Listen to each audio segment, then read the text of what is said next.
What do you regret buying the most? Rock Band, the new one. I remembered how much fun it was 10 years ago and I wanted that feeling again. I got the deluxe model, with the drums, guitar and mic. That $200 crap sat and gathered dust for a year. 1982 Alfa Romeo Spider, only had 17,000 miles on it in 2009 and I thought I was getting a great deal. Turns out I was about to develop a deep and expensive relationship with a mechanic who specializes in Italian cars. Putting my crap in a storage unit and then moving 1,000 miles away. Sure, I'll come back and get it in a month or two I thought. I had that sucker for 4 years and biannually or so they would call to inform me that the price had been hiked up another $50. I finally cleared it out this year. Never again. My wife and I had a storage unit for years, just bleeding my bank account. Eventually we forgot what was even in there. One day we finally decided to check it out. Literally everything was damaged by moisture and mildew. Threw out every bit of it. I essentially paid a storage unit company thousands of dollars to store some garbage for me. In 1979, my wife and I decided that the 1973 Celica I had when we met and married needed to be replaced. We took our savings and bought a 1979 Chevy Chevette. Look it up if you want to laugh. One time I went to turn left, and the turn signal handle broke off in my hand. Most of the time we owned it, it would start okay cold, but if it was warm and say you stopped for gas, it would not start unless you opened the hood and someone held a wire to bypass the solenoid, I think, while someone else turned the key. Eventually my wife had to train our child to turn the key while she held the wire in place to start the car. When we could finally afford to upgrade and get rid of the car, it had no value whatsoever. I gave it away to a young man who liked to work on cars. I took no money because I didn't want the guilt. The worst part is that Celica might still be running somewhere. A really expensive multi-clothes hanger. It's called the Bowflex. This house in Decov 2005 at the height of the mortgage boom. 2 months later the market collapsed. I lost 30% of the value and I've only been close to being above water once since. I badly want to move. I hate being stuck here. My ex is on the mortgage and won't approve selling it unless there is profit. You can petition a court to order the sale if that's a route you'd be interested in trying. GoPro. I do not have a GoPro lifestyle. Get a cat and mount the GoPro on him. Clothes that were an exact fit on the tight side and then thinking to myself I'll just lose some weight. I never lost that weight so I never got to wear those clothes comfortably after the first or second time. Every aftermarket modification I made to my cars between 2001 and 2005 are the Fast and Furious years. I live in a tiny mountain town with a tiny airport. There was a blizzard the night I was supposed to fly out to see my family for the holidays. The highways were closed, all flights grounded for days. Obviously I could not use my original plane ticket. My loving family, none of whom live in places with real winters, coaxed me into buying an expensive, last-minute plane ticket from the nearest big city 3 hours away, for the day after the blizzard, convinced I would find a ride down to the city. I don't know how they guilted me into it but obviously the roads were still all closed the next day so that ticket was useless. So, that. Partly because it was expensive but mostly because I really should have stood my ground against my family. My house. We pulled the trigger on it without looking at a lot of other ones because we were afraid if we passed it up and missed out, we wouldn't find another one as good. Now 2 years later I'm finding that I don't love it as much as I originally thought I did and it needs work that we can't afford. I know that pain. I hate my house. The layout is torture. There is no light and it is falling apart. But given the current market we are stuck for the long haul. A $4,000 foam bed. I don't even think it is comfortable. One of the dumbest things I have ever wasted my money on. And it was so much money. Felt good to get that off my chest. Thanks guys. I bought the Certai Comfort CA King for around $3k. Holy god, what a piece of crap. You sweat buckets sleeping on the dang thing. And now, 5 years later, there are 2 human-shaped mushy dents on either side. I constantly dream that I'm falling because it feels like you're rolling downhill even if you sleep directly in the center of the mushy spot. A $1,000 suit that I only wore a handful of times over the years before A, I lost weight and it stopped fitting me well, and B, its cut started looking dated and unfashionable. I bought it after college because I'd always heard every grown man needs at least one good suit. You'll use it a lot over the years, and suits are timeless so you can keep it forever. I'm sure some guys would get more mileage out of a suit, but not the case for me. For $1K and I would talk to a tailor and consider 100-200 in alterations. Although, a worthwhile outcome is not always possible. If it's a fancy brand there may be a resale value, or donate it and take a tax deduction.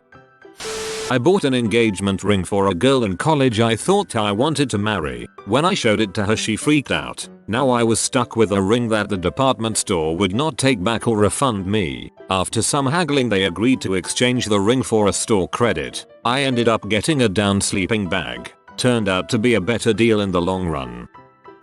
My laptop. It overheats and is beginning to fall apart. I owned a computer repair store for 5 years. 99% of the time a few blasts of canned air in the vents would blast out a huge dust cloud and it would stop overheating. Hope that helps. Liabilities that charge monthly even if you don't use them. Gym membership, Xbox Live membership, storage, etc.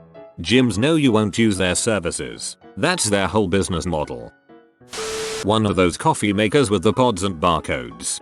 You can now get off-brand reusable Keurig pods that you can fill with your own coffee tea. When I was a child, my mother bought me a $100 custom skateboard after I asked incessantly for it. I never used it, and the first time I did, I ended up leaving it at the scatter park and losing it. It was the first time she hit me with the "I'm not mad, I'm just disappointed," and it's haunted me to this day. My parents bought me a new skate deck in the summer of 1994. It was a Caballero old school fish shaped board. The same day I got it some fat dude ran it over in a parking lot and the sucker laughed when he saw what he did, then he drove off in his crappy gas guzzler boat piece of crap car. It still haunts me to this day. An entire year's worth of rent for a crappy apartment. Had no heat, cracks and gaps letting bugs in constantly, and really crappy neighbors that would steal anything we left outside in the back. They claimed they had utilities but they were broken and our half of the front yard was completely ruined because our neighbor used it to play fetch with his dog for years. When we finally complained about the heat, our realtor suggested we buy a space heater, and when we told her that was unacceptable she had a plumber come out. Turns out the landlord didn't even bother to turn on the boiler and it was December in company. It was $1,100 a month. After our lease ended we found an amazing condo on the main street with all utilities, heat, personal parking, and AC for $1,100 a month. One time my mom gave me $20 to spend at camp. I was stoked as this never happened. Last day of camp, still haven't found anything to buy. Desperate, I traded it to someone for a $5 so I could buy soda from the vending machine, as it doesn't accept $20s. For a long while I still thought it was perfectly reasonable as it wasn't my money. Now, damn it.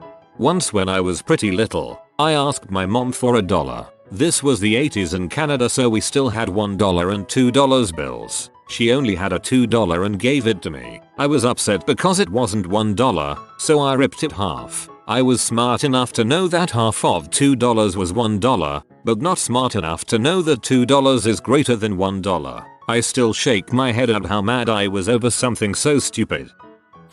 Microtransactions on a mobile game. Spent $80 in total and within a month then figures I got were obsolete. Glad I dropped it but regret even giving them money.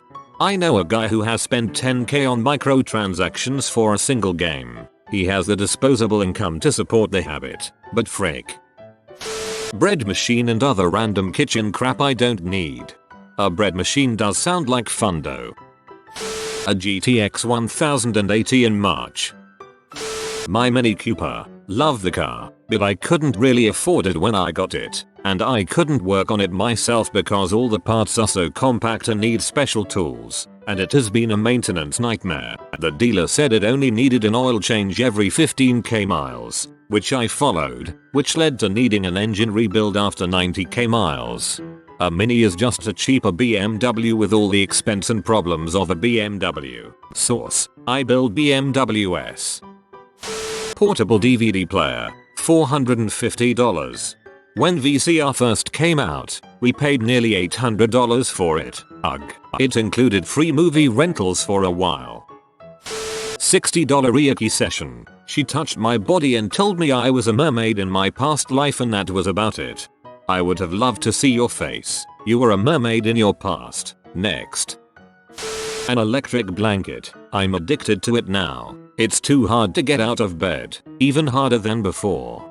Get an electric mattress warmer instead. The heat comes from underneath you. It's like a dry bathtub. Connie 2012 package. My dad still wears the Connie badge on his shirt at family gatherings just to embarrass me. Kudos to him on that move, BC. It works amazingly. Trip to Disneyland. My kid loved it, but we found ourselves suddenly in a bad financial situation that, had we not gone, wouldn't be a situation at all. I feel like a lot of families find themselves in this situation after a visit. Sure, you're prepared for the entry cost, but the food, the photos, the souvenirs, the add-ons, they kill everyone.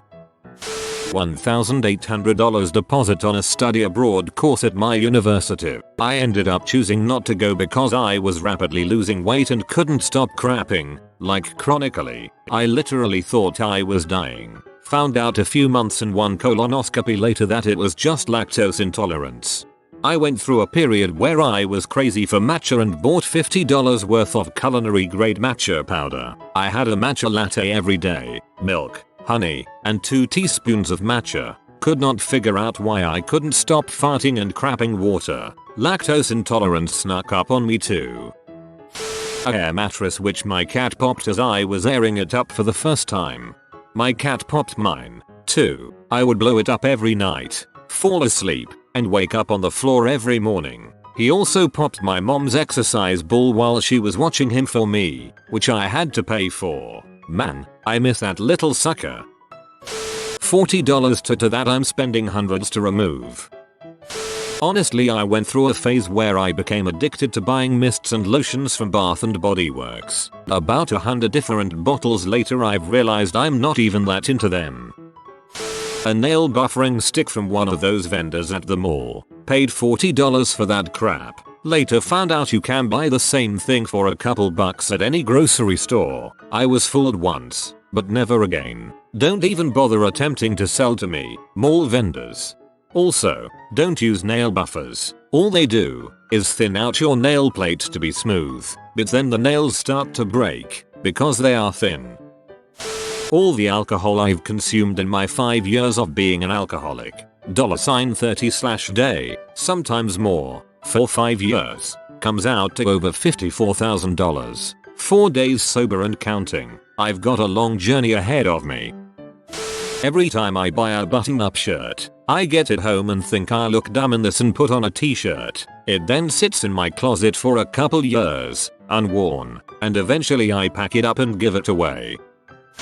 14,500 poker coins for $99. Why? Go to catch 'em all. I regret online shopping in general after every purchase. For whatever reason I'll find something I like, get super psyched when I track it and see that it's on vehicle for delivery. When I open the package I'm like, was this really worth what I spent on it, even if it looks exactly as I'd hoped? Once I open the package the thrill is gone immediately, and it's just one more thing I own. Then I order something else, and I'm psyched again. Yo, try not to be too alarmed, but this sounds like addiction. You should probably try to stop that. My bachelor's degree that I still technically haven't paid for. When I was 10, my mom gave me $50 to spend at this store that had a lot of wacky stuff. Of all the things I could have bought as a 10-year-old, I chose an overpriced pillow that cost $50. Mom was mad, and to this day I am made fun of for buying a $50 pillow. The family-size cheddar and sour cream ruffles that I nearly finished in one sitting. I'm disgusted by myself. A Dodge Neon, twice. I was a broke young man and the price for a used Neon was right for me. You know that old saying, you get what you pay for? That was my experience with my Dodge Neons. It's as if Dodge made them out of dog crap. Mine just crapped out. In high school my dad insisted my first car be a Beta because he was so sure I would crash it, but 5 years later and I've never even gotten a scratch on it. Paid $488 last week for several issues and it turned up this week with another $600 fix. Cutting my losses and selling at this point. A bundle of frozen meat from a shady Omaha steaks truck. My ex-wife's engagement ring. It would prove to be the biggest, most costly mistake of my entire life. It drained me financially, emotionally, and spiritually. Never again. Many folks who said, timeshares. Right now the rollerblades I bought to go skating with my now ex-girlfriend. This is where you train and become an incredible skater. When she sees your sweet moves and begs you to take her back, you just skate away backwards while pulling the fingers. You've been spotted by the doggo of studying.